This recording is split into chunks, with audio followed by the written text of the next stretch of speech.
Hey, it's me. I'm in bed because I'm really lazy. Look at all these necklaces. You know I didn't buy any of these. They were all given to me. It's pretty crazy.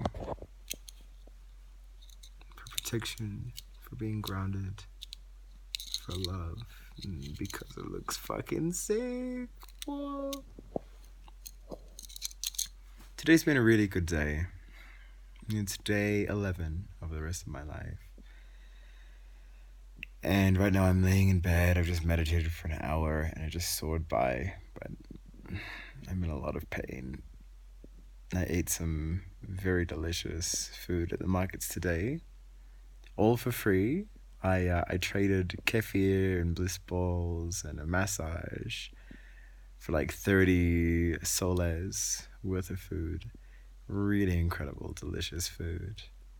But sadly, my body isn't agreeing with it, and it hurts so much. Ah! I'm surprised I'm woken anybody up with all these farts. Oh my god. I just had an amazing experience. I had some thoughts come through my head really about standing your ground and taking what is yours and not being afraid to stand up and say, no, no. It's one of the first words that we learn to say. For most of us, it's the very first word. It's the most painful thing when you're a child and people say no to you. No, you can't have that. No, you're not that. No, that's not you. You don't control this. No. It doesn't make sense because when you're born, we really believe the whole universe is ours. Everything's created just for you. So to hear no really hurts. And I think it's one of the hardest things to get over. When there's pain that we can't really get through, or when somebody dies and we think, I didn't want this. You don't really get to control everything.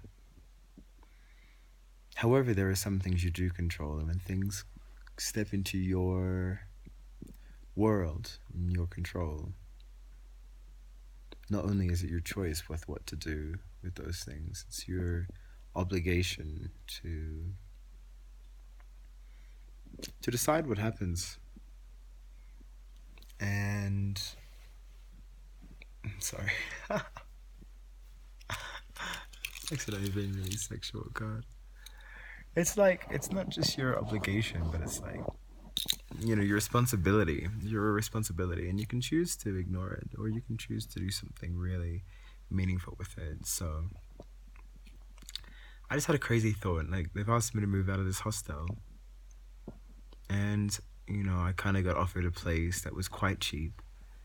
And I thought, hey, I have a great idea. Why don't I split the room with somebody? Why don't they sleep in half the room and I have the other half? But why don't I just ask for like the going rate for like a dorm room, but instead of sleeping with 6 people, you sleep with just me. And it'd be way better for them, and then I don't have to pay for the room. And I talked to my friend, and she was a bit hesitant, and she said, I'm not sure.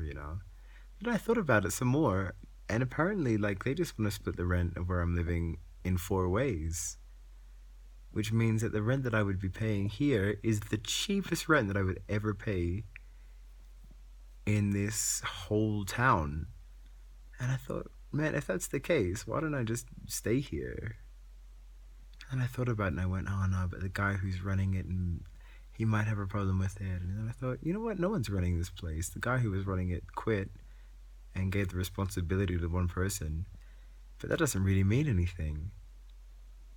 It's day 1, starting fresh. Well, it's day 11, but it's just starting fresh, That doesn't really mean anything. Just because someone passed the responsibility doesn't mean that I don't have a say in what's going on. I live here. I'm sleeping here right now. And I don't really want to leave.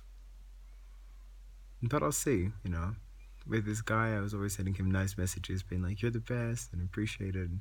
He doesn't care. He's not the kind of guy. So I just sent him a long message saying, hey, you basically like, don't think that you are in charge, because I exist. And I don't really care what happens, but it felt good.